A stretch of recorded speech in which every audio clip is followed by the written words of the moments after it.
Another erroneous zone that keeps a lot of people immobilized and from moving to higher levels in their life is what I call fear of the unknown, an absence of openness, a prejudice towards never changing, towards staying only with the familiar, towards looking for security as a way of life rather than moving on to new and vital areas to explore.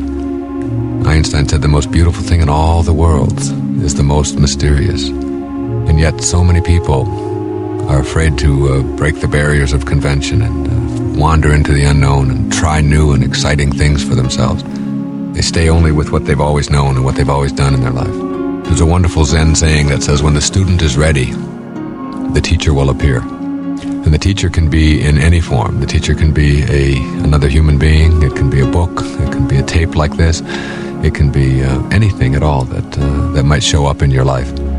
But if you're not ready, if you're still stuck, if you're still afraid to try new things and move into new territory, then then it'll go right past you. I know so many things in my life that showed up in my 20s and my 30s that I wasn't ready for, and they were right there, books that I had on my shelf and I've had there for 20 years, and I never even picked them up, and I picked them up and I said, wow, this is fantastic, I didn't know this guy knew that. And it's a book that's 6,000 years old. It's been there, but I wasn't ready. So you have to develop a readiness. And what you have to do is learn how to get rid of the prejudices in your life. And the word prejudice means to prejudge. And I'm not talking just about what we think of as the typical prejudices, which are racial prejudices and things like that. But I'm talking about the willingness to prejudge life. To tell yourself that this is something that I wouldn't enjoy. This is something I couldn't do. This is an activity that just wouldn't work for me. And then it keeps you from trying all of these new and delicious and exciting new things.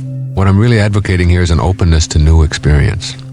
The more things that you're capable of doing, the more things that you're willing to do, the happier your life is going to be, the more fulfilled you're going to be, and the more you'll be fulfilling the purpose that you're here for in the first place. The fewer things that you can do, the fewer things that you're willing to try, the more rigid your life is, the less happy and the more immobilized you become.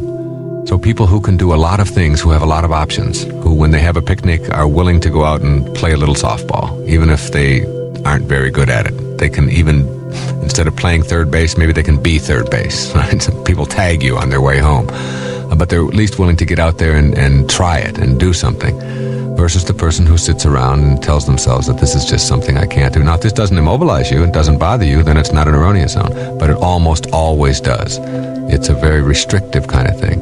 So opening yourself up to these, to being able to do and try anything is an exciting way to live your life.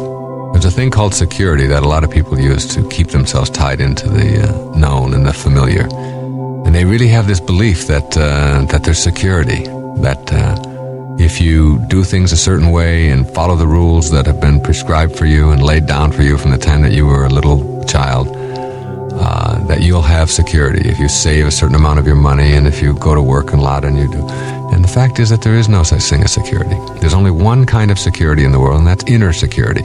Most people are looking for their security in things outside of themselves. They're other-directed rather than inner-directed. The inner-directed person is a person who understands that my secure feelings are just thoughts, and they come from how I feel about myself, and that the physical world doesn't offer any security at all. I mean, we are born into it, and we're here for a short time, and then we die. And when we die and how we die is something that each one of us thinks about and gets concerned about. And what happens to us after we die, there's no security out there. None of us know how much time that we have. The future is a thought. The future is always the future, and it's just a thought. It's just a whimsical kind of invisible, dimensionless, formless, amorphous kind of thing inside of our consciousness that determines whether or not we're secure or insecure. You're not going to get security from having money or from having a lot of power. If power comes from being able to control others, what happens when the others disappear? Your power is gone. If security comes from being glamorous and beautiful and exciting, where is your security when the glamour leaves? And it leaves all of us. If it comes from being able to dominate someone else, if that's what makes you secure, what happens when those people leave? Your security is gone. See, security is something that you can never get. It's an illusion. And once you know that, then you begin to wander through life and explore the unknown and not be looking for the safe haven.